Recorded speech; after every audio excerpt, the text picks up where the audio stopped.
Mistake कर रहे हो। पूरा सत्यानाश इस समाज का हो चुका है। कहने को तो हम लोग निषाद राजगुरु निषाद राज के वंशज हैं। कहा जाता है कि निषाद राज जी राम और लक्ष्मण भरत शत्रुघ्न के साथ में पढ़े थे गुरुकुल में।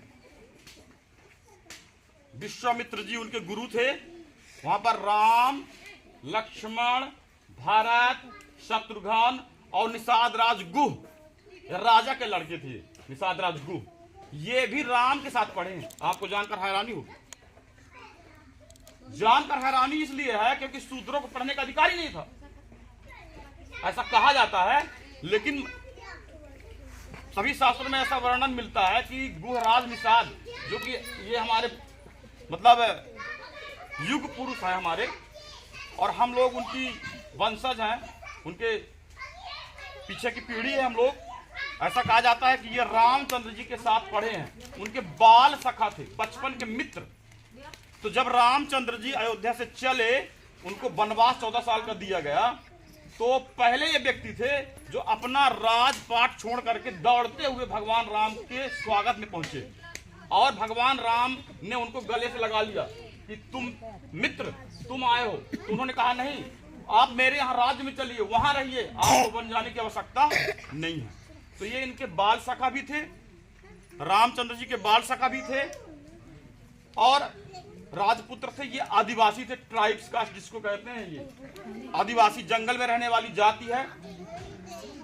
और उन्हें केवट के माध्यम से इन्होंने गंगा पार करवाया था। ये तो रही हिस्ट्री। अब उस हिस्ट्री को लेकर के हम गौरवान्वित तो हो सकते हैं, लेकिन हमें उससे कोई लाभ नहीं होने वाला। ये भी आपको बता दें। भैया बैठ जाओ, बेटा बैठ जाओ। आप ही हमारे समाज के आगे चल के आप को करना संभालना, इसलिए सुनो को। तो गौरवान्वित तो हो सकते हैं, हम लोग गौरव महसूस करते हैं कि हम लोग गुहराज निषाद के वंशज हैं।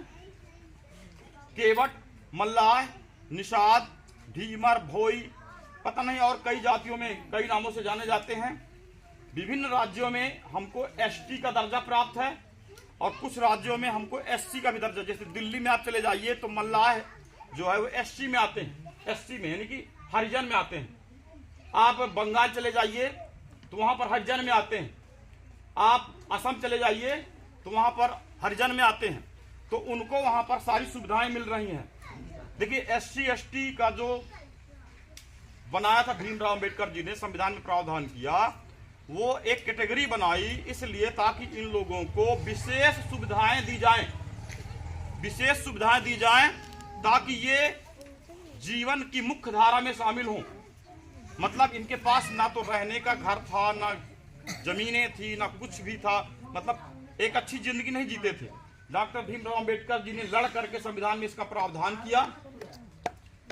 हमारे विंध्य प्रदेश में भी जब यहाँ से सूची गई, जैसा कि हमारे माननीय मास्टर साहब ने बताया कि सूची भेजी गई, उसमें उल्लेख किया गया कि जो अनुसूचित जनजाति, आदिवासी तो समझते ही हैं सब लोग, आदिवासी की सूची जो गई उसमें मल्लाह, केवट, भोई और ढीमर शब्द को माझी के कोष्टक में रख करके इसलिए भेजा गया ताकि जब ये दिल्ली जाए तो किसी को ये शंका ना रहे कि मतलब माझी कौन।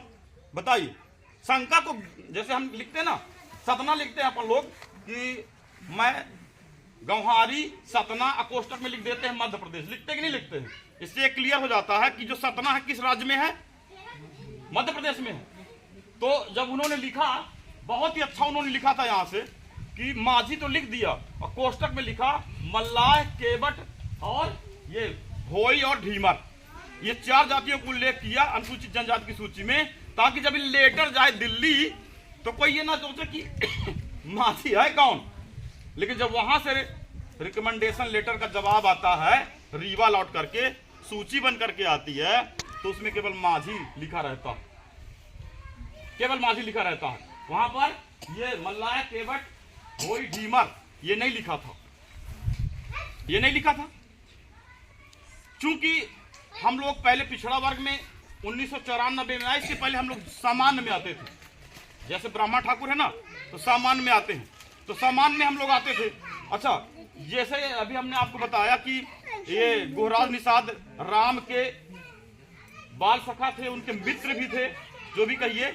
तो हम लोग भी समझने लगे कि हम भी राम के बाद वो हैं, राम से हम भी बड़े हैं बिल्कुल एकदम। हमारे दिमाग में ये भ्रम पैदा हो गया कि हम बहुत ऊंची जाति हैं, और आज भी ऐसे महसूस करते हैं लोग।